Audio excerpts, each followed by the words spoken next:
Greetings, students. Today's topic for the day is History of the High Court, and the subject is Legal and Constitutional History. And this is particularly meant for BLLB third sem students.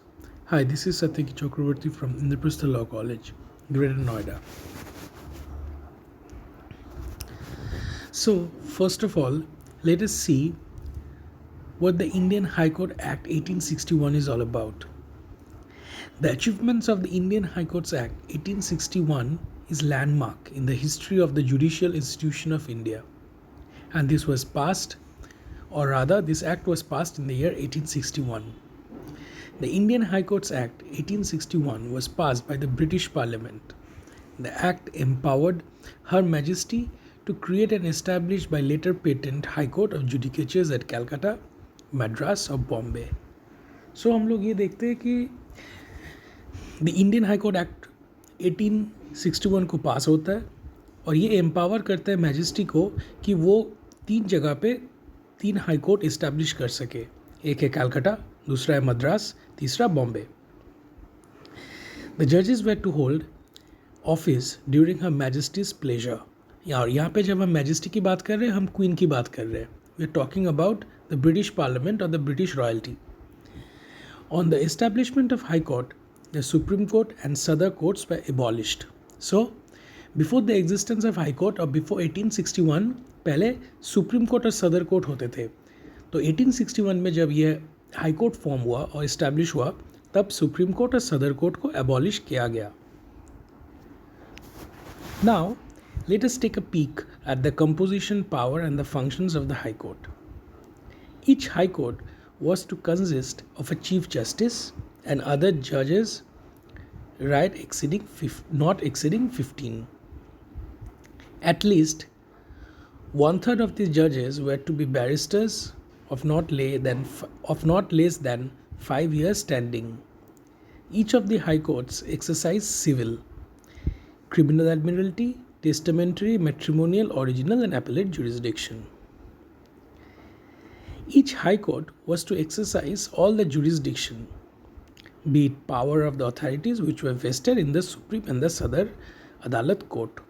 तो जो भी power सदर अदालत court या फिर supreme court को रहा है, सब पावर एक साथ हाई कोर्ट के पास चला जाता है.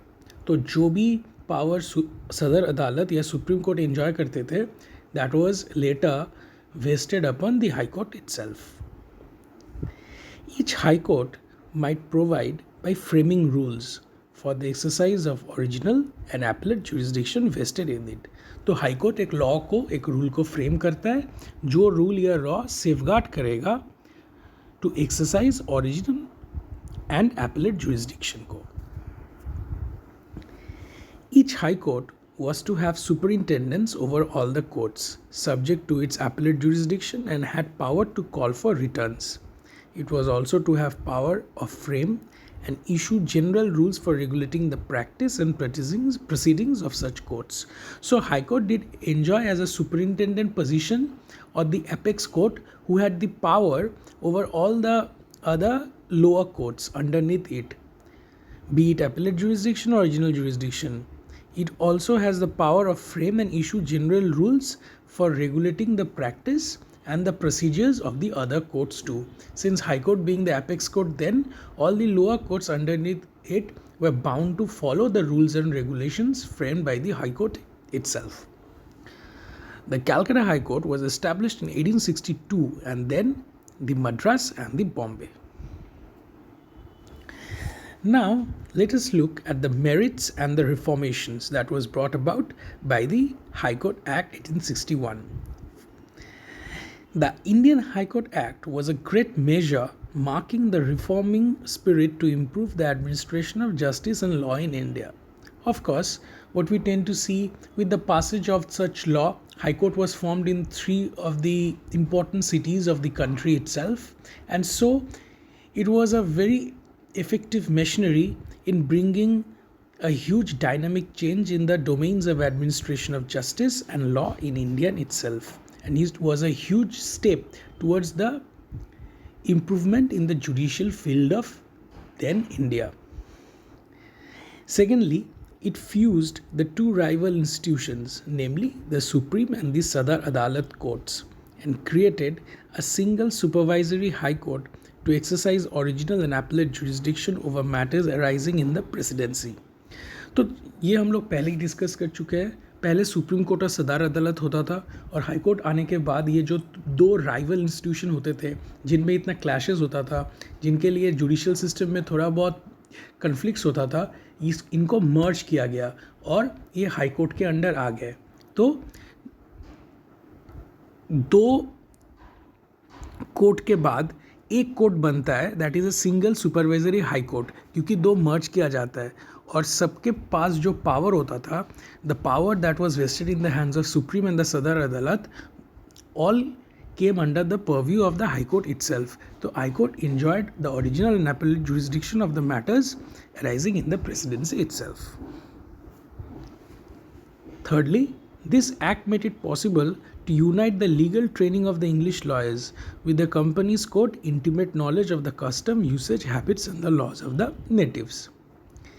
It was empowered to admit and enroll the advocates and vakils. So of course, since the administration was going strong, it also enabled the English lawyers to practice in a proper way with customs, knowledge, skills, and also they honed their legal knowledge, their legal skills, and also empowered the limit to enroll and the advocates and the vakils too. Appeals were allowed from High Court to the Privy Council in England. So appeals made in the High Court were also allowed from High Court to the Privy Council in England. So if there was any higher appeals made in the High Court itself, it could also be passed to the or appealed to the Privy Council in England directly too. Such provisions were made. The High Court Act 1911 empowered the Governor General to increase the strength up to 20.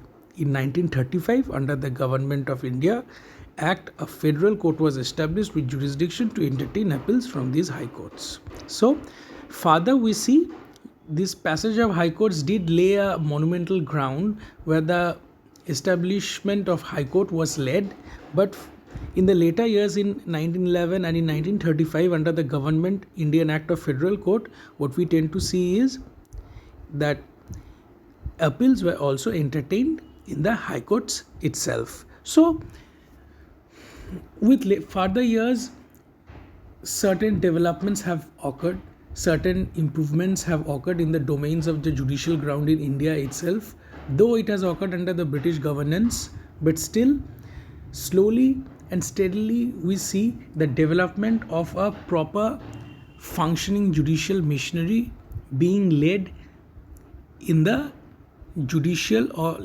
legal or constitutional history or historical background of India itself. So, this is a short and a brief description of the High Courts Act of 1861. Thank you, class.